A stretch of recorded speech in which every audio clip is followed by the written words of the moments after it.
Hopefully everybody can find a place to sit down this morning. We're going to be spending a couple of days together, and it's nice to see all of you here. I'm sure many of you have come from close by and far away. How many from San Diego? Stand up, San Diego, wherever you are. Let's see San Diego. Hey, San Diego. Fantastic. Nice to see you. Do we have anybody here from Northern California? Up north? Okay. We do the leadership seminar up north, but sometimes they come from up there down here. Let's see, who's next?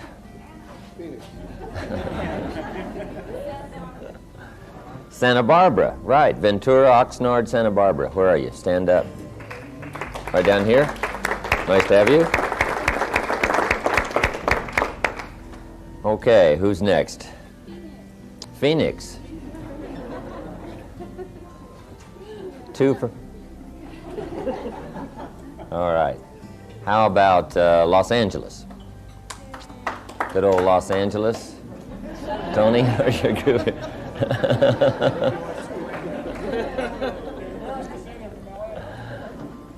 Okay, what's next? Orange County. Hey. Anybody else from some exotic place? Artesia.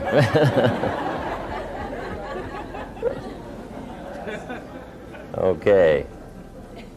It's a pleasure to have everybody here, and we want to welcome you to the Leadership Seminar. We're going to have a good time these 2 days. By the way, we're going to take frequent breaks for some of you that have to smoke, whatever. We'll give you a chance to smoke, and then we'll have a chance for us also to stretch a little bit, relax a little bit. We'll take frequent breaks throughout the day. We're going to have lunch probably about 1 o'clock, something like that, so we can put ourselves back together here and sustain ourselves through the day. Then tomorrow we're also starting our class at 8 o'clock. Okay, 8 o'clock Sunday morning, and we'll go till about 5 o'clock today. We'll also go till about 5 o'clock tomorrow. Does everybody have note paper? Did you get your journal after the seminar? You didn't get you a journal? Okay. We're going to talk about journals today and all of the other good things under time management. Let me give you a list of the subjects we're going to cover. First of all, we're going to cover communication. That'll be our first subject today. But I want to welcome everybody here for the 2-day leadership seminar. It's nice to have you. Most of you have probably been to the evening seminar, so you're already well acquainted, fairly well acquainted, I should say, with my story and where I came from and how all of this got started. About 16, 17 years ago, I gave my first public seminar. And fortunately, all of you are not in on my first seminar. That first one was not that good. But over the last 16, 17 years, I've been doing my best to try to practice and see if I can't get better at sharing my ideas and expressing my feelings about the things, at least, that helped me to turn my life around. About 4 or 5 years ago, we had some businesses, corporations in California here that invited us to come in and talk about some of the things we've learned in doing business around the world in various countries, human behavior and setting goals and game plans and communication. And we decided to do it. And then after that one got started, we did another one, and it started growing, and we finally decided to make it a product of our company. And so for the last 4 years, we've been doing this 2-day leadership seminar. And I enjoy it. It's a chance to get acquainted. It's a chance to meet people on a little more personal basis. When there's 1,000 people in the evening seminar, it's hard to get acquainted. Most everybody by 11 o'clock is ready to head for home. They got the babysitters and everything, and so it's hard to get acquainted. But at least these 2 days we'll have a chance to chat. Make sure I get a chance to meet you before the 2-day session is over, and talk a little more personally. A couple of things I hope that you'll find here in these 2 days. One is sincerity. We really sincerely want to give you a great deal of information that might be helpful for you. And sometimes it's a little difficult to judge sincerity at first glance. Especially in a big seminar, somebody walks on stage, conducts a seminar, and leaves, and you don't have that close an inspection as to sincerity. But at least these 2 days, you'll have a chance to sort of look us over a little more closely. And I hope that's one thing you find here, sincerity. I'd like for these 2 days to be a start of some new answers for you. 2 things we all need in order to do well. Here they are. Number 1, ideas. And ideas are not really that difficult to come by. A new idea is just as close as the next book you open. It's just as close as striding into the library, the bookstore, or attending the next class, or meeting the next person that might have some experience beyond yours, and out of conversation comes some good ideas. So ideas are not that difficult to come by, but we do need ideas to change our lives. Mr. Shove taught me that there wasn't any problem I couldn't solve without a good idea. I used to think money was one of my problems, and he said, no, money's not a problem. Now, up until then, I always thought it was. He said, the only problem is the lack of an idea on how to create money, how to create wealth, how to give service, how to earn money. So it's not the lack of money that's the problem, it's the lack of an idea. So ideas can change your life. And hopefully by the time we finish these 2 days, we'll have a long list of ideas for you to take home and at least ponder and edit them and see what you can get from them. Use some of them. Try them out. But here's what else you need for success. It's called inspiration. And that's the tricky part, inspiration.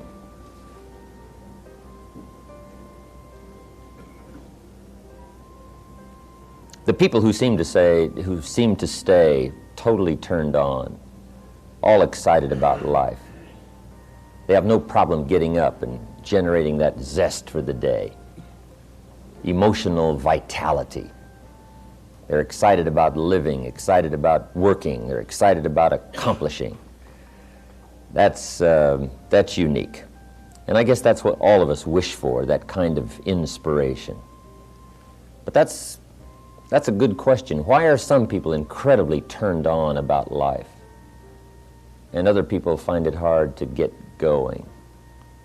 I don't know. Part of that's a mystery to me. But we do need inspiration, something that drives us. Of course, I guess the basic inspiration. One of my wealthy friends, we asked him one time what drove him to become wealthy, and he said, malnutrition. So I guess that's what you start with, right? Just absolute bare bones necessity will inspire you somewhat to get out there and get the job done. But then if you could find something that would really turn you on, something that really got you going, that's what life is really all about. If you can find something that gives you that incredible high energy zest for living. If I was to wish something for you specially, I think that's what I would wish for you. Because if you have that high emotional energy, finding the answers are not all that difficult. And who knows but what this weekend might be the beginning of some new zest and energy on your part to go for your dreams.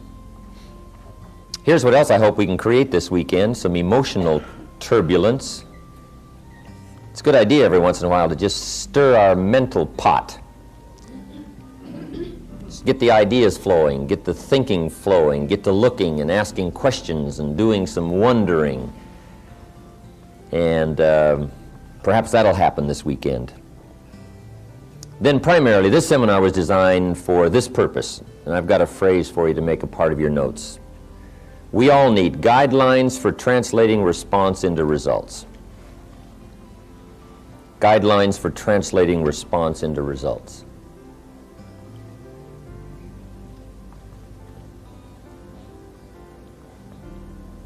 It's one thing to get excited and to respond and say, I want to do well, I'm going to change my life. Now the big question is, how do you do it? And hopefully, these 2 days will generate some thinking on your part on how you can make plans for translating excitement into results. Probably these 2 days, one good question to ask is, why are you here? It might just be a question you'll ponder just for yourself. We're not going to ask you to disclose that to everybody that's here this weekend. But that's a good question to ask yourself. Why are you here? And probably there's a whole variety of reasons why everybody picked these 2 days to come and sit in on some lessons and classes on doing better. Maybe some of you just came here these 2 days to get away, and that's not a bad thing. We used to do this seminar up at the ranch at Clear Lake. We've got 1,600 acres up there and a beautiful lodge, but we can only take care of about 50, 55 people, so we had to move out of the ranch. But it was a good place to get away. We had the horses and the swimming pools and the tennis courts and jacuzzis and a pool table and ping pong and all kinds of stuff. Motorcycles to ride and Jeeps to hit the Jeep trails. And it was kind of a fun weekend to get away. And I think a lot of people just spent their money and came to the weekend seminar just to get away, right? Just to leave everything for a couple of days. And maybe you're just getting away this weekend, I don't know. But if you are, that's okay. For some of you, maybe we've caught you at springtime and you've got something new going and just a little more fine-tuning and you'll have it flying. You'll be off and running, and your new fortune or your second fortune or whatever might already be in view, and all you need is just a bit more inspiration and a few more ideas and away you go. So you've come here full of high anticipation and hope that maybe just one or two more turns and you'll have it going your way. Maybe some of you have come here and it's been sort of drifting along. Maybe it's summertime and you're a little weary with the task of keeping out the bugs and the weeds and whatever else might be attacking your program. That could be. Maybe some of you, we've caught you at wintertime. Maybe some of you are in transition. I've been through a few of those, where I'm letting go of one and looking for the next one, and wondering just exactly what I'm going to do. But wherever we have caught you at this particular time of your life, whether it's wintertime for you or springtime, or maybe it's harvest time, maybe you're raking it in and things are going well, and over the last few years you put it together and now you're cashing it in. And maybe this weekend is a celebration for you, I don't know. But whether it's a celebration or whether it's a beginning or whether it's transition or whether it's a serious weekend, for some of you this may be a darn important weekend. And I certainly want to treat it that way. Some of you may just very well have to have some unique answers, and you're pondering some things that are very important. You're at one of those major forks in the road, and whatever direction you decide to take this weekend may be one of the most important decisions you make. I understand some of those weekends. And if it's that kind of weekend for you, I want to treat it very seriously and make sure that sincerely we cover everything we can to give you the best answers, at least that we're going to have to come up with this weekend, so you'll be off to a better start come Monday. Anyway, wherever we have found you, we want to do you good these 2 days. Here's how to get the most out of the 2-day seminar, and then we'll get into our first subject, communication. First of all, I think we ought to realize where we already are. It seems like better things come to us when, first of all, we're thankful for what we have. And I would say, for the most part, you know, we're all doing fairly well, at least compared to the rest of the world.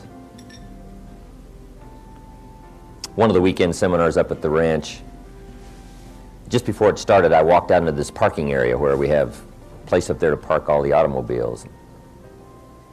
There were Ferraris and Continentals and Eldorados and Corvettes. I think there was one Rolls. I couldn't believe the parking lot with all these fancy cars. And I walked in to conduct the seminar. I think there was only about 35, 40 people. to spend the weekend. My opening remarks were, you know, ladies and gentlemen, the rest of the world would find it rather strange that we have come up here to spend 2 days to figure out how to do better.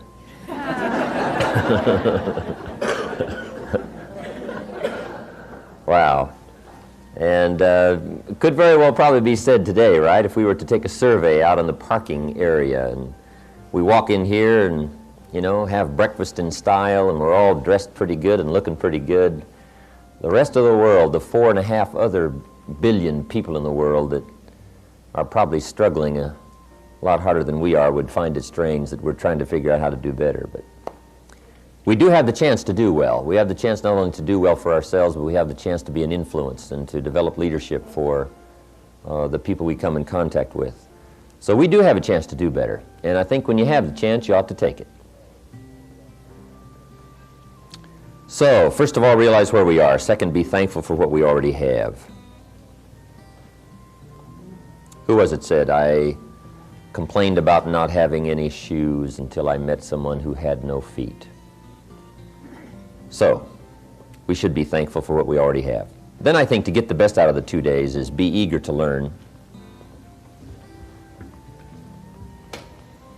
No matter how much you already know, how wealthy you are, and we're not here to compare bank accounts, really, no matter how much wealth of information you've already gotten, how successful you are, there's always a chance you could probably learn something else or appreciate someone else's point of view. Sure enough, somebody says, did you ever look at it from over here? And you step over there and take a look at it. And sure enough, they've got a unique view of something that maybe you haven't considered it from that viewpoint before. And that's always interesting. So be eager to learn. Then I would ask you to gather up all that we're going to share with you these 2 days and argue with it later. Not that I don't mind a good debate. I like a good debate. Our problem is this weekend we just don't have time to just open this up and let everybody have a chance to talk and exchange ideas like we might do in an open workshop. Although I do like that forum.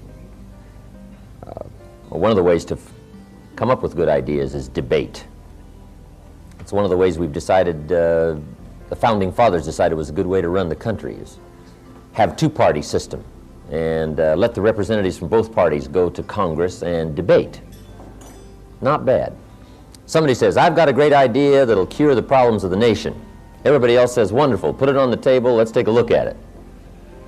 Right? And they start asking questions. And after a few questions, the person may very well say, I withdraw my idea, right? I just hadn't thought of those questions before, right? So it's good, debate. I like debate. In fact, I like it so well, I'm willing to take either side of the question. But it doesn't really matter. But we're just going to have to go very rapidly because we've got an awful lot to share in just 2 days. We want to send you home with a whole wagon load of stuff to ponder and to edit and to go through. And then when the 2 days are finished, you know, as some of you talk among yourselves, because some of you have come here representing families or an office or company or whatever, and you're going to have a chance to talk with each other about the ideas we're going to share here these 2 days. Then you go through it and edit it and decide what you think about it, and if it makes sense, use it, try it, refine it, edit it, go through it, you know. I don't mind that at all. You don't have to buy everything any one person says. Just take in the information, digest it thoroughly, think about it sincerely, go through it meticulously, and then do whatever you wish to with it. You know, be independent. As we said in the evening seminar, don't be a follower. Be a student. Okay. Then these 2 days, one more point. Try your best to be a good listener. And sometimes it's not that easy to listen. There's all kinds of voices, right, trying to get our attention. One of the good things about going up to the ranch for this seminar was at least you had the sense of getting away from your business and getting away from the traffic. In fact, it was really a way. Most everybody got lost trying to find it, so it was a way, right? Nobody's going to drop in, and so it's off, up in the mountains, gone. And sometimes in a hotel setting, it's just not that easy to dismiss all the voices that are going on in your mind about family and business and what's happening and what's going to happen and what about Monday and all of that. But do your best to zero in and just set aside the burdens of the day and whatever's happening in your life if you possibly can, and really zero in, become a good listener these 2 days. And we'll move right along and see if we can't load up your notebooks with plenty to ponder by the time we finish. Okay, let's now get into our first subject called communication.